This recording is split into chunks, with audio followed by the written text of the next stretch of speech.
하나님 감사합니다. 오늘 말씀 속에 거하시는 하나님께서 말씀을 붙잡고 하나님께 간구하는 성도 한 분 한 분의 시공간 속에 임하여 주시옵시고 말씀에 집중하는 이 시간 모든 흑암이 무너지며 모든 미래에 응답이 바뀌는 시간이 되어지도록 인도하여 주시옵소서. 반드시 성취될 하나님의 말씀이 인격적으로 전달되어질 수 있도록 하나님 부족한 입술에 성령 충만함을 더해 주시옵시며 말씀 듣는 모든 심령이 하나님의 말씀에 집중되어질 수 있도록 흑암이 꺾이도록 가옵소서. 옥토밭이 되어져서 그 말씀이 반드시 열매 맺는 증거가 되어지고 증인이 되어질 수 있도록 인도하여 주시옵소서. 감사드리며 예수 그리스도의 이름으로 기도드렸사옵나이다. 아멘. 오늘 말씀의 제목은 모든 일에 여호와를 인정하라, 범사의 여호와를 인정하라고 하는 하나님의 말씀 속에 있습니다. 오늘 철론에 보면 문제 해결이라는 놓고 봤습니다. 제가 그 한 주간 이렇게 여러 가지 이제 유튜브도 보고 이제 교육받는 유튜브를 많이 보는 이제 상황인데요. 그 중에 하나 이제 제가 계속 그 미래 산업에 대한 그런 그걸 보니까 알고리즘에서 위에 떴겠죠. 코드라이프라고 해가지고 우리나라 유명한 사업가인 것 같아요. 아주 젊으신 분인데 굉장히 본질적인 얘기를 하더라고요. 제가 이제 복음 안에서가 아니라 세상적으로 이거 좀 오반가? 스승을 만났다 이런 생각이 들더라고요. 세상적인 얘기로. 그러니까 굉장히 세상에서 가장 복음적인 얘기이면서 그러니까 세상적인 것과 복음적인 것은 약간 간격이 있잖아요. 그죠? 그런데 그 세상적인 거를 내가 복음으로 재생산해야 되는데 내가 그걸 다 완전히 마스터하지 않고는 어렵잖아요. 그런데 세상의 어떤 그 강의였는데 사업에 대해서 얘기를 하는 거예요. 사업이라든가 산업인들은 저는 이 정도 메시지 들어봐야 된다고 생각하거든요. 근데 이제 없으니 말이지만 이은미 집사님 나중에 듣겠지만 말했더니 뭐냐고 안 물어보더라고요. 왜냐면 제가 좋아하는 스타일을 알거든요. 본질적인 얘기인데 저는 굉장히 중요하다고 생각을 해요. 그런데 어쨌든 그분이 무슨 얘기를 하냐면 문제 해결에 대한 얘기를 하더라고요. 그런데 우리가 이제 그 사업가 우리가 우리가 그 메시지 속에도 문제의 흐름 이걸 놓고 메시지가 나오기 때문에 제가 봤어요. 그랬더니 무슨 얘기를 하냐면 그 말 먼저 하자면 문제 해결을 할 때에 내가 돈을 벌기 위해서 문제 해결을 한다. 내 인생의 문제 해결을 한다. 이런 것은 의미가 없다고 얘기를 해요. 뭐라고 얘기를 하냐면 이타적 문제 해결을 해야 된다는 거예요. 문제 해결을 하는데 예를 들어서 지금 물이 없어요. 그러면 내가 목마른데 왜 물이 없어? 이런 것보다는 여기 물이 없네, 이 동네에. 그럼 다른 사람들 물이 없겠네. 이 다른 사람들이 물이 없는 이 문제를 어떻게 해결하지? 이런 식으로 접근한다는 거예요. 그러니까 이타적으로 나의 어떤 내가 돈을 벌기 위해서 내가 이거 그럼 물을 팔면 돈을 벌겠네. 이것도 아니라는 거예요. 그러면서 이제 아이폰하고 삼성폰에 대해서 이렇게 얘기를 쭉 하면서 그러니까 이래서 아이폰에 전 몰랐는데 아이폰의 이상적인 디자인, 확 가고 싶은 디자인은 뭐냐면 아이폰이 이렇게 있어요. 그럼 여기 테두리 아무것도 없고 공중에 화면이 떠 있는 게 아이폰 디자인에 가는 바래요. 그냥 공중에 딱 화면이 떠 있는 것 같은 느낌을 주고 싶어 한대요. 그러니까 우리나라는 이걸 뒤에 버젤이라고 하잖아요. 테두리를. 근데 이 버젤이 균형이 안 맞대요. 오직 균형이 맞는 건 아이폰밖에 없대요. 근데 그 버젤도 아이폰이 원하는 건 없애는 거예요. 그래서 그 공중에 화면이 딱 떠 있는 거예요. 그걸 원하는 디자인 한다더라고요.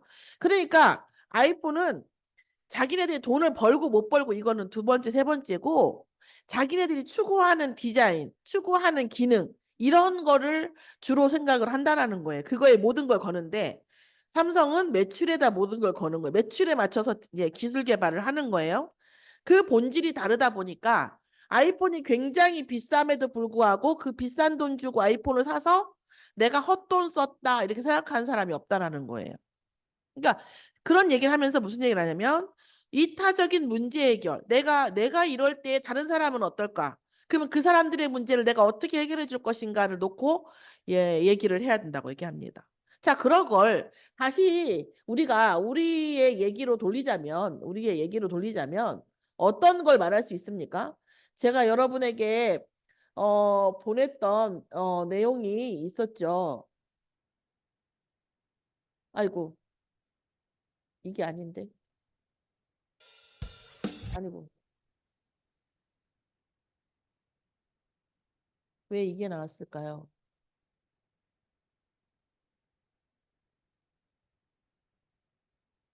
아, 제 뒤로 갔어요? 주여. 아, 그렇구나.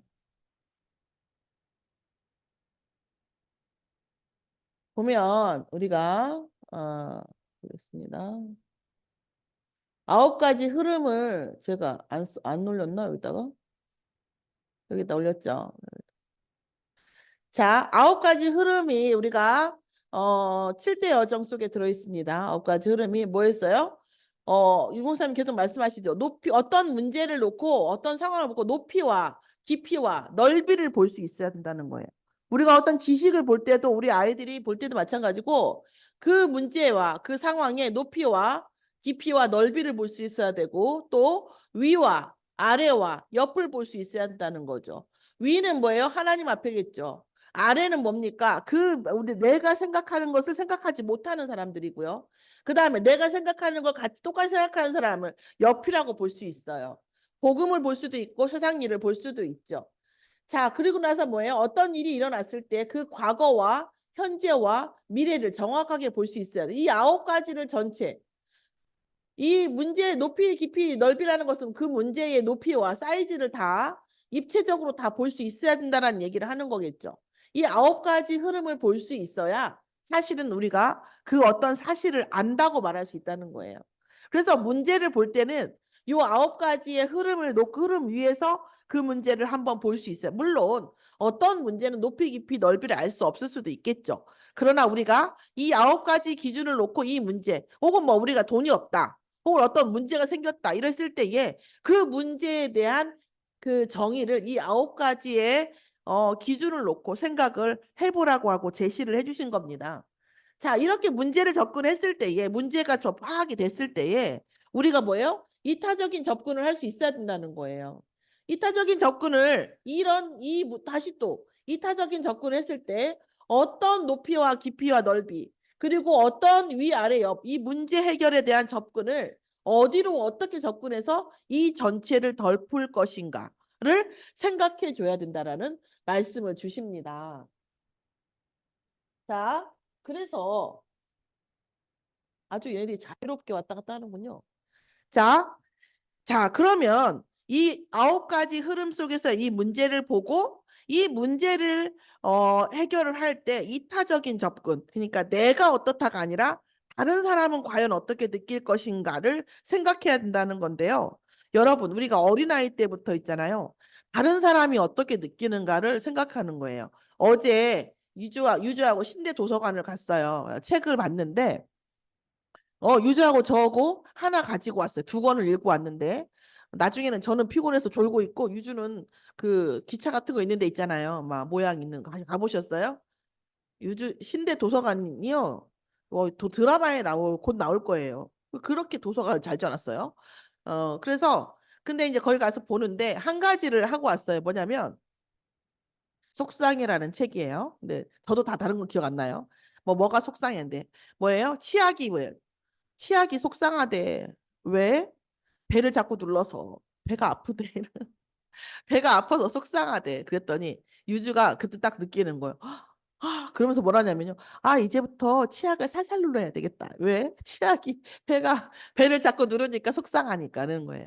그러니까 무슨 얘기예요? 내가 무의식적으로 하는 이 일에 치약은 어떻게 느낄까를 각성시키는 거잖아요. 그러니까 상대의 입장이 어떨까를 느끼도록 하는 것이 굉장히 중요한 교육이에요. 내 입장을 간판해서는요, 누구도 설득할 수 없고요. 내 입장만 생각해서는 결코 경제가 오지 않아요. 어? 이런 일이 일어나네? 그럼 남들은 어떤 걸 필요로 할까? 이걸 빨리 간파하는 사람이 결국은 하는 거예요. 어떤 회사 조직에서 어떤 상황이 되네? 그러면 부장님이 느끼는 거, 팀장님이 느끼는 거, 평사원들은 어떻게 느낄까를 빨리 간파했을 때 내 할 일이 나오는 거예요. 내 역사. 그죠? 그것은 굉장히 유능함하고 관련이 있어요. 유능함하고 매우 관련이 있어요. 그래서 내 감정에 집중하기보단 상대가 어떻게 느낄까를 지금부터 아주 작은 거라도 우리가 가르쳐 볼 필요가 있다라는 강요까지는 가르치지는 못해요. 제시하는 거지. 그럼 어느 날 은혜가 오면 걔가 그걸 받는 거지. 우리가 주입시킬 수는 없지만 그런 환경을 그런 말들을 근데 어쩌다가 한마디가 들어가면 아이들에게는 일파만파 은혜가 오거든요. 어쨌든 어떤 문제를 해결할 때에는 자, 이 세 가지의 과정을 거칩니다. 뭐예요? 그 문제가 올 수밖에 없었던 당연한 이유가 나와야 돼요. 이 문제가 얼토당토하는 문제, 나한테 어떻게 이런 일이 이렇게 되면요. 그 문제는 해결할 수 없고 결국 우리는 그 문제로 인해 정복당하게 돼 있어요. 이 문제가 올 수밖에 없었구나. 제가 많은 일들을 겪었다고 했잖아요. 심지어 뭐 남편으로부터 그런 일들도 많이 겪었단 말이에요. 근데 지금 생각해 보면 내가 그런 일을 당해도 싸다 이렇게 생각하는 얘기가 아니에요. 그 얘기가 아니라 나는 그런 일을 당해도 된다 이 얘기가 아니에요. 이 얘기가 아니라 나의 영적 배경, 하나님이 내 인생에 대한 계획. 그런데 나는 끝까지 내 것만 주장하고 계속 정체되어져 있어. 하나님은 나를 깨워야 되고 하나님 나를 각성시켜야 되기 때문에 그 문제를 사용하셨구나. 이 메시지가 내게 올 때, 내 인생의 메시지가 되고 이것을 내가 각성되어졌을 때에 하나님 이렇게 하실 수밖에 없었구나. 그 문제를 내가 당해도 싸다 이 말이 아니에요. 우리가 이런 문제를 당해도 싸다 이게 아니에요. 하나님께서 이 일을 하시기 위해서 더 큰 뭔가 응답을 하시기 위해서 이 문제를 허락하시는구나. 또한 우리의 성향, 나의 답답함 이런 것들 때문에 하나님께서 이 문제를 주셨구나라고 하는 당연성이 발견됩니다. 그러면서 뭐가 돼요? 그러면 필연적으로 답이 나와요. 내가 당연성을 발견하고 나면 그러면 어떤 답을 내릴 것인가에 대한 답이 나와요. 그러고 나잖아요. 그러고 나서 뭐가 됩니까? 그래서 그 필연성의 답에는 뭐가 있냐? 네가 해야 돼, 제가 해야 돼가 아니에요. 그 어떤 문제, 우리가 지구의 문제도 있고요, 나라의 문제도 있고요, 가정의 문제도 있고, 회사의 문제도 있고, 여러 가지 문제가 있어요. 어떤 문제 속에서도 n분의 1, 나의 문제, 내가 해야 될 부분이 있단 말이에요. 나의 역할. 저 사람이 잘못해서 저 사람이 당하는 문제일지라도 그 속에서 내 역할이 있단 말이에요. 그때 그 내 역할에 대한 답이 나오면 하나님의 절대 계획이 내게 성취가 돼요. 자, 그 문제가 왜 일어났는지에 대한 당연성을 발견하고 그 문제에 대한 답이 나오는데 그 답 속에서 내 역할, 내 몫이 n분의 1의 내 몫이 발견되면 그 다음에는 하나님의 절대 계획이 반드시 옵니다. 그 계획은요. 그 문제가 없었으면 어떡할 뻔했나 싶을 정도로 어마어마한 것입니다. 하나님께서 주신 응답은 아이고 그 문제 아니었으면 어쩔 뻔했어. 이런 일들이 일어난다라는 거예요. 그런 일들이 실제 많이 일어난다니까요.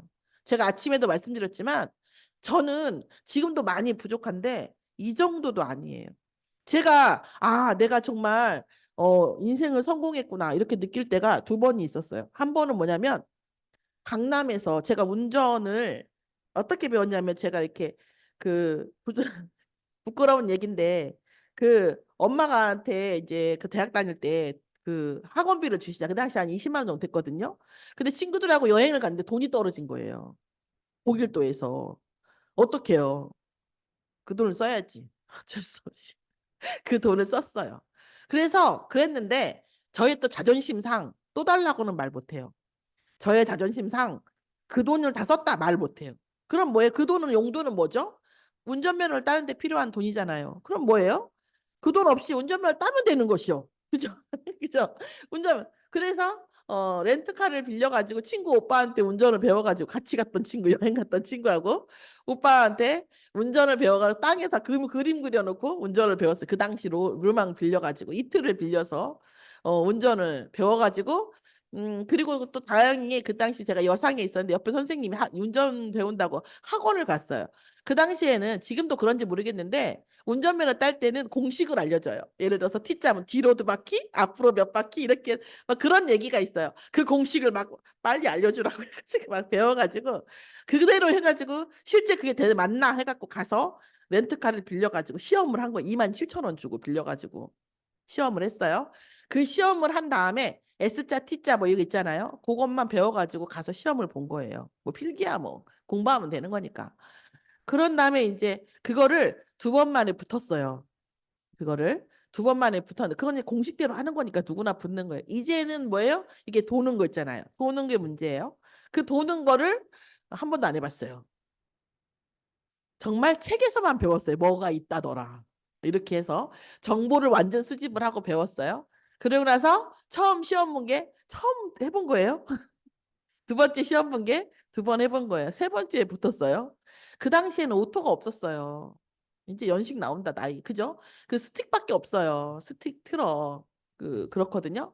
스틱으로 배웠는데 트럭으로 안 하고 이제 승용차로 하긴 했는데 트럭 스틱이란 말이에요. 그 언덕 같은 거 있잖아요. 언덕 뒤로 밀리면 안 되고 막 이런 게 있단 말이에요. 이제 이런 거를 했는데 스틱을 잘못 넣으면 여러분 스틱 저도 그렇게 처음 타봤어요.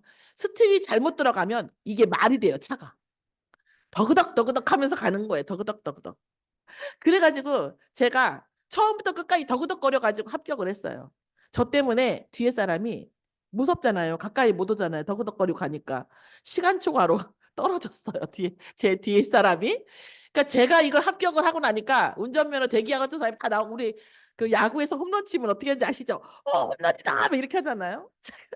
저 아가씨 붙었다. 이렇게 할 정도로 했었어요. 근데 운전이라는 게 얼마나 무서웠겠어요, 제가. 그쵸?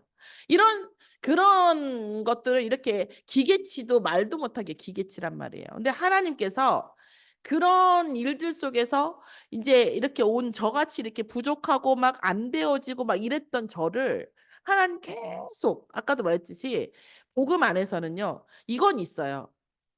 오늘 제가 하나님 은혜를 주시더라고. 이 말을 꼭 하라고. 우리가 변화하지 않고 응답이 오는 것은 우상성이에요. 그러니까 우리가 여자들의 상세기 3장이 뭐냐면 저 사람이 날 오늘도 유주하고 그런 얘기를 했어요. 유주가 잠옷을 벗고 있어라. 내가 나가면 바로 옷을 입어야 되니까. 우리는 막 시간전이잖아요. 뭐 와서 쉬는 거는 어쩔 수 없지만 상관없지만 우리가 늦을 수는 없으니까. 시간전이란 말이에요. 야, 잠옷을 벗고 있어. 내가 나가서 바로 너 옷을 벗겨야 되니까. 그런데 잠옷을 안 벗고 있는 거예요. 왠지 아세요? 엄마한테는 얄짤 없어요. 할머니는 해주니까. 하고 버티고 있는데 쳐다보고 이렇게 잔수 하나 들고 이렇게 있는 거예요. 제가 그래서 그 얘기했어요. 사랑하면 할머니가 너를 사랑하면 너는 네 맘대로 해야 된다. 이건 잘못된 사랑이다. 그런 사랑은 곧 잃는다. 사랑하면 내 맘대로 돼. 아니야. 사랑하면 첫 번째 적어도 상대가 싫어하는 건 하지 말아야 된다. 그리고 사랑하는 사람을 기쁘게 해주기 위해서 너도 노력하는 거 그게 사랑이지. 안 되는 건 어쩔 수 없지만 할머니가 나 사랑하니까 나는 아무것도 안 해도 돼. 이거는 너가 나를 사랑하는 게 아니다. 이런 얘기를 했거든요. 여자들의 사랑이 그래요. 내 상대가 날 사랑하면 난 내 맘대로 해야 된다. 저도 좀 그런 근성이 있었어요. 또라이기가 좀 있다 보니까. 근데 생각보다 그렇지 않다라는 거예요. 그래서 그런 사랑은 결국 잃어버린단 말이에요. 우리가 아이들한테도 마찬가지고 우리한테도 마찬가지고 근데 많은 문제를 통해서 하나님이 저를 바꾸셨거든요. 근데 바꾸고 나니까 그 바꾼 거에 대한 응답이 오는 거예요. 복음은요, 하나님께서 우리를 바꾸십니다. 그 문제는 뭐냐면 우리를 바꾸시기 위한 거예요. 그래서 우리가 바뀌기로 그러면 내가 바꾸기 위해서 노력해야 되냐? 아니요. 내가 그 문제를 통해서 내가 무엇을 바꿔야 되는지가 보여지고 결단하고 하나님 내가 바꿀 수 있도록 인도해 달라고 하면 바꾸는 것은 하나님이 하세요. 근데 하나님이 인격적이시기 때문에 뭐여진 거예요? 우리가 그것을 인정하고 인지하지 않으면 바꾸시지 않거든요. 그런데 우리가 바뀌지 않고 응답만 왔으면 좋겠어. 우리 아이들한테 우리가 힘든 것도 그거거든요. 자기는 가만히 있고 응답만 왔으면 좋겠어. 엄마가 해줬으면 좋겠어. 돈이 벌렸으면 좋겠어. 공부를 잘했으면 좋겠어. 그런 거죠. 사실은 그런데 우리는 하나님께서는 우상성으로 일을 하시지 않는다는 거예요. 문제를 통해서 우리가 갱신의 문제를 보고 결단하면 또 하나님께 기도하면 바꾸시는 건 하나님이 해주세요. 그러니까 복음 안에서 계속 생각하고 계속 기도하고 쳐다보고 있으면 할 수 있게 해주십니다. 대부분이 그래요. 정말 내가 어떤 거는 정말 30년 걸린 것도 있어요. 솔직히 말해서. 이 호흡이라는 것도요. 제가 총신 다닐 때부터 훈련 받았으니까 20년 됐네. 그렇게 하기 싫더라고요. 호흡이. 뭐에 힘을 주라는데 난 호흡이 힘이 져지질 않아요. 나는 안 되나 봐. 이렇게 생각했는데 알고 봤더니 내 안에 있는 근육이 없어져서 그런 거예요. 우리 안에 원래 코어 근육도 원래 있었고 엉덩이 근육 같은 거 허리 근육도 바깥 근육 말고 안에 근육들이 있었을 거 아니에요. 그게 우리가 말이야 이렇게 기대 쓰고 막 이렇게 자세가 안 좋아지면서 점점 노화되고 없어지는 거예요. 그러니까 뭘 힘을 주라는데 나는 감이 안 느껴져. 힘이 줄 게 없으니까 근육이 약하니까. 그런데 지금 얼마 전에 이제 운동 시작하면서 거기서 어쩔 수 없이 힘을 줘야 돼요. 그러고 나니까 얼마 시간이 지나니까 좀 몇 번 아프고 어쩌고 하니까 이제 느낌이 오더라고. 20년 됐어, 20년. 그렇게 그러고 나서 이제 안 되니까 짜증나잖아. 뭐, 아, 숨도 내 맘대로 못 쉬어. 내가 얼마 전에 김별 목사님 얘기하시는데 내가 막 웃었다니까요. 내 말이 그 말이. 아, 숨도 내 맘대로 못 쉬어. 이렇게 생각했다니까요. 그런데 이 호흡 속에 그래서 어제 도서관 가니까 이런 말이 있더라고요. 물만 먹어도 살찌는 체질. 호흡만 잘해도 숨만 잘 쉬어도 빠진다. 이렇게 나오더라고요. 책은 못 봤어요.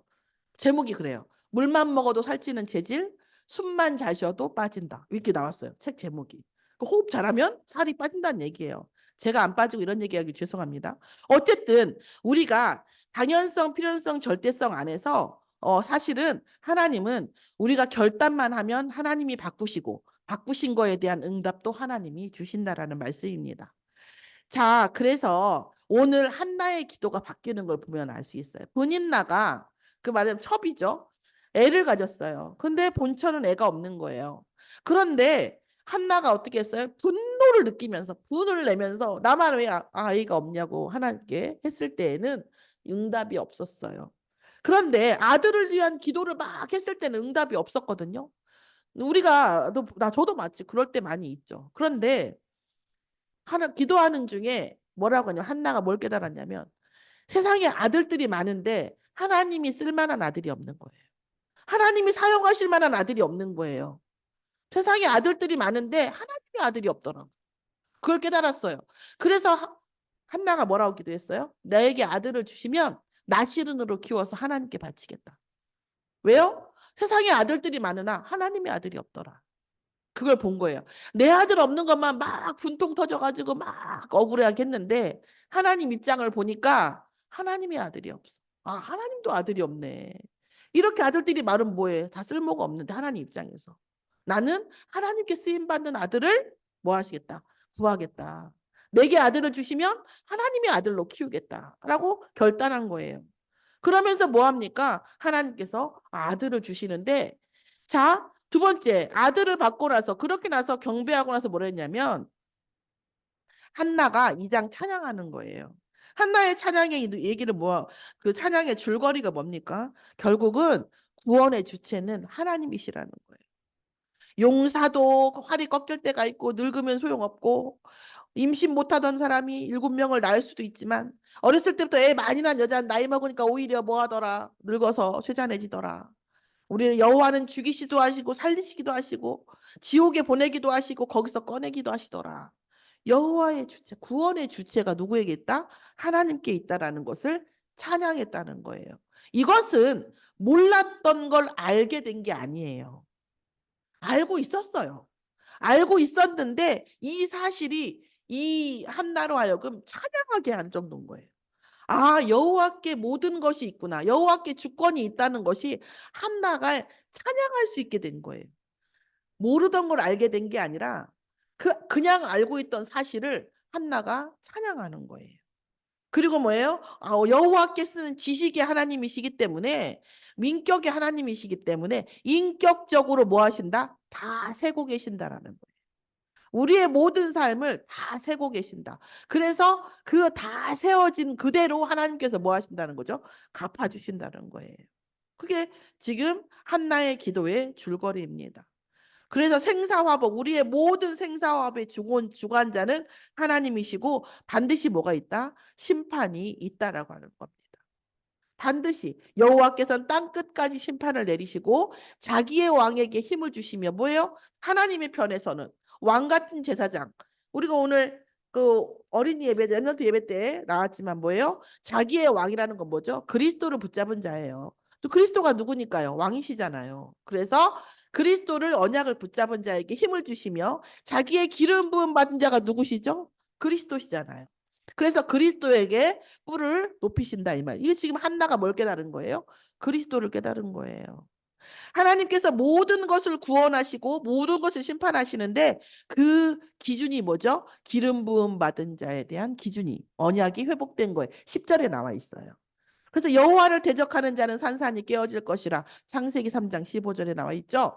하늘에서 우레로 그들을 치시리로다. 여호와께서 땅 끝까지 심판을 내리시고 자기 왕에게 힘을 주시며 먼저 그리스도 자기의 기름 부음 받은 자의 뿔을 높이시며 먼저 그리스도 그 다음은 뭡니까? 그리스도의 언약을 붙잡은 자 그리스도의 백성. 그래서 뭐예요? 한나가 뭐예요? 언약을 메시아 사상을 메시아 언약을 깨달은 겁니다. 그래서 예수 그리스도를 통해서 구원하시고 예수 그리스도를 통해서 심판하실 것을 찬양합니다. 생사화복의 심판 이 기준을 깨닫게 된 거예요. 언제 깨닫게 됐을까요? 한나가 하나님의 심정을 알게 되면서 한나에게 지혜를 주신 것입니다. 그에 반해서 엘리 제사장을 보면 엘리 제사장은 어떠해요? 하나님의 제사를 멸시한 아들을 뒀어요. 그리고 뭡니까? 하나님의 작정을 알면서도 갱신하지 않았어요. 25절에 보면 뭐라고 나옵니까? 사람이 사람에게 범죄하면 하나님이 심판하시려니와 사람이 여호와께 범죄하면 누가 그를 위하여 간구하되 간구냐 하면서 그들이 자기의 말을 아버지의 말을 듣지 아니하였어요. 아버지 하나님의 작정을 들었는데 저 얘기했어요. 그랬는데 아들들이 갱신하지 않아요. 갱신하지 않는다는 것은 응답이 없다는 뜻입니다. 그럼 하나님께서 갱신하는 응답을 안 주신다는 것은 첫 번째 응답을 안 주시겠다는 것이고 두 번째 그거에 대한 징벌을 하시겠다는 뜻입니다. 징벌을 받지 않는 자는요 갱신합니다. 말을 하면 알아들어요. 근데 우리도 마찬가지잖아요. 아이들 말할 때 무슨 설명을 했는데 알아들어. 엄마 말이 맞아. 내가 그랬네 하면 뭘 굳이 인정하는 애를 가서 때리겠어요. 뭐 잘 때리지도 않지만 요즘은. 그렇죠? 근데 끝까지 우겨. 끝까지 무슨 말인지 저걸 때려서 고쳐 말어 이런 생각이 들잖아요. 아 저걸 때려서 고쳐 말어 이런 마음이 들죠. 하나님도 우리에게. 이게 더 무서운 거. 그러니까 우리가 예수가 그리스도라고 했는데 못 믿는 사람이나 어떤 말을 했을 때 못 알아들으면 정말 우리가 마음으로 안타까워야 되는 거죠. 왜요? 그 사람은 구원받기로 작정되지 않은 사람이고 또 하나는 뭐예요? 응답 주시지 않기로 하나님께서 작정하셨고 그분에 대한 징벌을 주시기로 작정하신 거기 때문에 성질은 똑같아요. 저도 옛날에 지금 다혈질인데 지금은 그거를 아니까 이제 진짜 내 사람이다. 아 때려서라도 고쳐야 돼. 너 징벌 받으면 안 되니까 이런 경우 아니면 안 싸워요.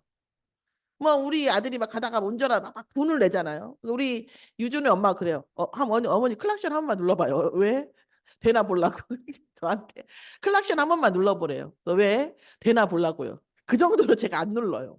뭐 힘들게 누르고 분을 내냐 누구를 위해서 내가 저 사람을 위해서 내가 굳이 막 그럴 필요가 뭐가 있어요. 안 해요 지금은.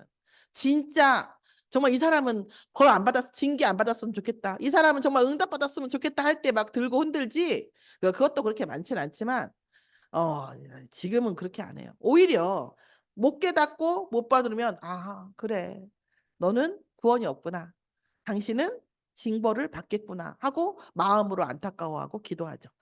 그럴 수밖에 없는 거예요. 그래서 성질은 똑같은데 지금은 대응하는 방식이 다르죠. 그러면서 뭐라고 얘기가 중요한 말을 합니다. 하나님보다 아들을 중히 여긴 책임을 너에게 묻겠다 이렇게 말씀하시죠. 29절에 나와 있습니다. 29절에 너희는 어찌하여 내가 내 초에서 명령한 내 재물과 예물을 받으며 내 아들들 하나님께서 지금 뭐 엘리제사장에게 다른 선지자를 통해서 말씀하시는 거죠. 그러면서 내 아들들을 나보다 더 중히 여겼다라는 거예요. 엘리의 잘못이에요. 내 아들들을 나보다 더 중히 여겨 하나님 앞에 뭐예요? 징계를 받을 수밖에 없으니 이런 뜻이에요. 지금 이게 지금 엘리 제사장에 대한 얘기예요. 그런데 이 엘리 제사장이 한 두 가지 독특한 일이 있어요. 뭐냐면 한나가 막그 나시리를 드리겠다고 막 기도할 때에 엘리 제사장이 사람은 다 모든 상황을 자기 수준으로 봐요. 엘리제 뭐라고 하면 한나한테 너는 언제까지 이렇게 술을 먹고 취해가지고 이렇게 있을래? 이렇게 얘기를 해요. 그때 한나가 엘리제 사장한테 얘기를 하죠. 내가 나같이 이렇게 한 많은 여자의 말을 들어달라 하면서 술을 취한 게 아니라 내가 이러이러하다 이렇게 얘기하니까 엘리제 사장이 그 말을 듣고 뭐라고 하냐면 앞으로 하나님께서 네 말을 들어주실 거니까 걱정하지 말고 가라. 그 뒤로 한나가 근심이 없다고 했고 그리고 사무엘을 잉태했어요. 그러니까 이 엘리 제사장이 하나님께서 은혜를 안 주신 게 아니에요. 응답을 안 주신 게 아니고 또 하나는 한나가 이렇게 기도하면서 이렇게 했었잖아요. 그런데 엘리 제사장이 선지자의 말과 그 다음에 한나의 이 그 뭐죠? 그 사무엘의 말, 사무엘이 이 가문을 통해서 하실 일에 대해서 그 뭐예요? 부정하지 않아요. 자, 그 다음에 한나에게 한 두 번째는 뭐냐면 아까 몇 절이에요? 20절에서 나와 있죠. 엘리가 엘가나와 그의 아내 한나와 엘가나가 남편이거든요. 축복하면서 여호와께서 이 여인으로 말미암아 네게 다른 후사를 주사. 그래서 뭐예요? 엘리 제사장이 기도함으로 이 축복 기도를 함으로 말미암아 한나가 사무엘 말고 다섯 자녀를 둘 수 있게 됩니다. 여기서 우리가 많은 걸 생각해 볼 수가 있어요.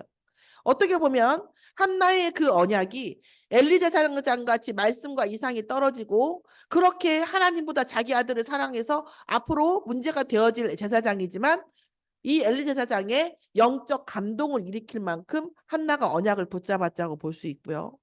또 그 엘리 제사장의 제사장 신분으로서 자기의 어떤 문제는 이렇게 산같이 있지만 중보기도 해준 것은 하나님께서 들어주신 것도 볼 수가 있습니다.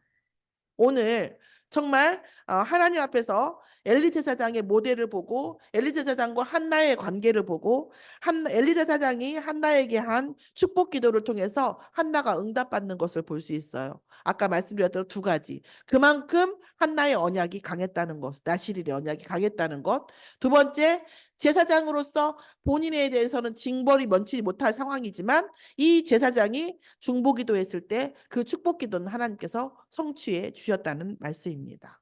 결론적으로 한나가 언제 응답받을 수밖에 없었어요? 하나님 나라의 일을 생각하게 됐을 때, 내 문제, 내 한, 내 응답, 내 거 생각할 때는 응답이 없었는데 하나님 나라의 일을 생각한 경우 한 순간 응답이 올 수밖에 없었고, 또한 한나가 계속 응답받을 수밖에 없었던 것은 하나님의 주권을 인정했기 때문이에요.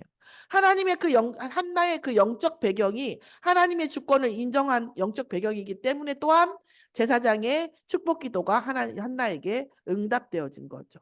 삼박자가 맞았다고 볼 수 있겠죠. 그래서 세 번째로 엘리 제사장의 축복을 받을 수밖에 없는 한나. 그 한나의 그 기도가 한나의 그 찬양이 엘리 제사장을 감동했고 그 엘리 제사 감동시켰고 이 감동을 받은 엘리 제사장이 중복 기도했을 때에 한나의 그 영적 배경으로 인하여 언약으로 인하여 또한 성취가 된 거죠. 하나님의 마음과 하나님의 뜻대로 행하는 자에 대한 응답을 한나가 받은 것입니다. 그래서 하나님께서는 어떻게 했어요? 마지막 절에 뭐라고 얘기하십니까? 하나님의 마음, 하나님의 뜻대로 행하는 자를 내가 세우겠다. 그를 위하여 견고한 집을 세우겠다. 사무엘을 세우겠다고 말씀하신 거고 또한 사무엘이 세운 다윗을 통해서 성전을 건축하실 것을 말씀으로 주신 것입니다. 자, 우리가 그래서 잠언서 3장 5절에서 35절을 한번 묵상하고 메시지를 마치겠습니다. 잠언서 3장 5절에서 35절 말씀을 같이 보겠습니다.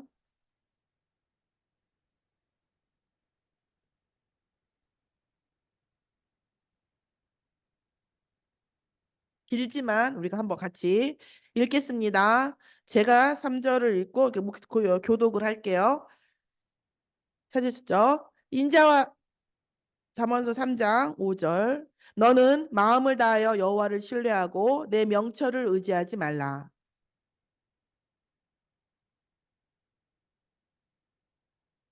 스스로 지혜롭게 여기지 말지어다. 여호와를 경외하며 악을 떠날지어다. 내 재물과 내 소산물의 처음 익은 열매로 여호와를 공경하라.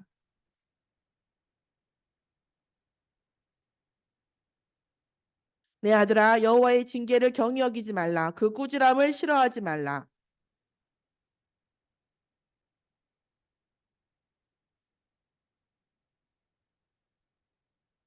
지혜를 얻은 자와 지혜를 얻는 자는 복이 있나니 명철을 얻는 자는 복이 있나니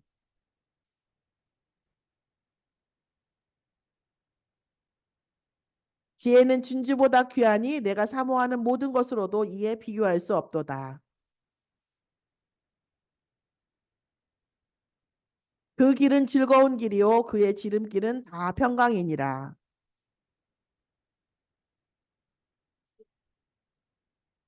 여호와께서 지혜로 땅에 터를 놓으셨으며 명철로 하늘을 견고히 세우셨고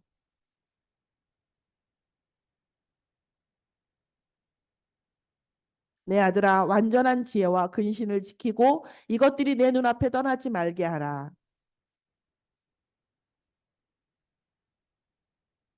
내가 내 길을 편안히 행하겠고 내 발이 거치지 아니하겠으며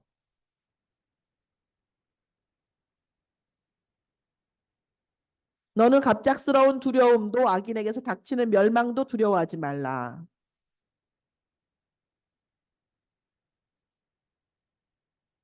내 손이 선을 베풀 힘이 있거든 마땅히 받을 자에게 베풀기를 아끼지 말며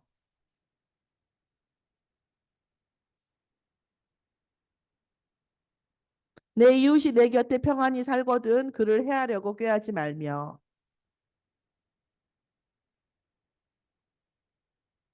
포악한 자를 부러워하지 말며 그의 어떤 행위도 따르지 말라.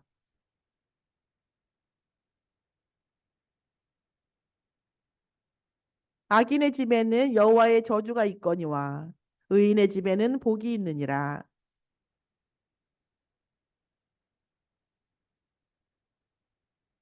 지혜로운 자는 영광을 기업으로 받거니와 미련한 자의 영달함은 수치가 되느니라. 아멘. 기도하겠습니다. 하나님 감사합니다. 오늘 모든 일에 여호와를 인정하는 한나의 찬양과 그 기도가 우리의 찬양과 기도가 되게 하시고 하나님께서 주시는 모든 지혜와 명철이 우리와 우리의 후대와 복음 가진 자의 면류관이 되어질 수 있도록 응답이 되어질 수 있도록 인도하여 주시옵소서. 그리하여 같은 것을 보아도 응답이 보여지며 문제 속에서 하나님의 계획이 보여지며 모든 문제의 당연성, 필연성, 절대성이 회복되어지며 하나님 만만히 쓰러지고 천천히 쓰러질지라도 하나님의 백성을 반드시 일으키시는 하나님의 능력이 체험되어지는 순천서밋교회 성도가 되어질 수 있도록 인도하여 주시옵소서. 감사드리며 예수 그리스도의 이름으로 기도드렸사옵나이다. 아멘.